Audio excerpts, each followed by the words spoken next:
बंद दरवाजा। शिवानी की नई नौकरी एक पुरानी हवेली में थी, जो शहर से थोड़ी दूर एक सुनसान इलाके में थी। हवेली अब एक निजी लाइब्रेरी में बदल दी गई थी, जहां शिवानी को रात की शिफ्ट में काम करना था।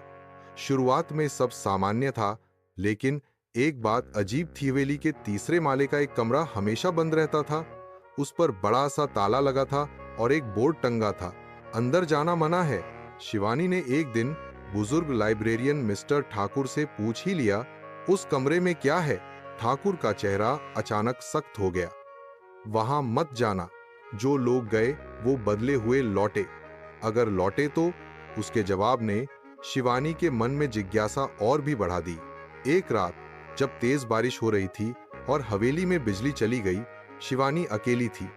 मोमबत्ती की हल्की रोशनी में किताबें सहेजते सहेजते उसका ध्यान फिर उसी कमरे की ओर गया।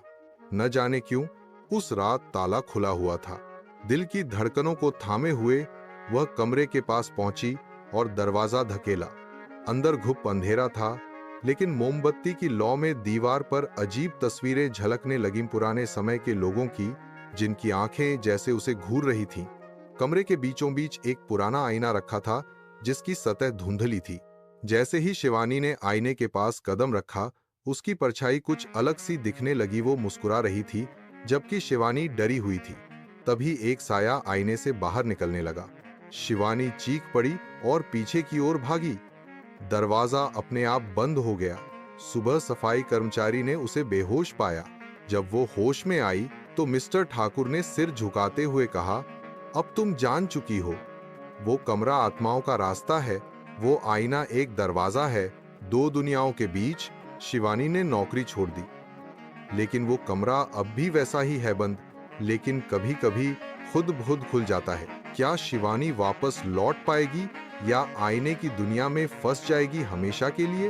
वो परछाई कौन है जो अब असली दुनिया में घूम रही है?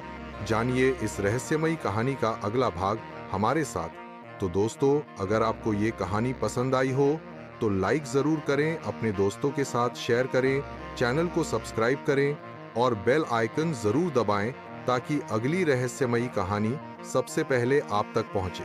बने रहिए हमारे साथ, जहां हर कहानी के पीछे छुपा है एक गहरा राज।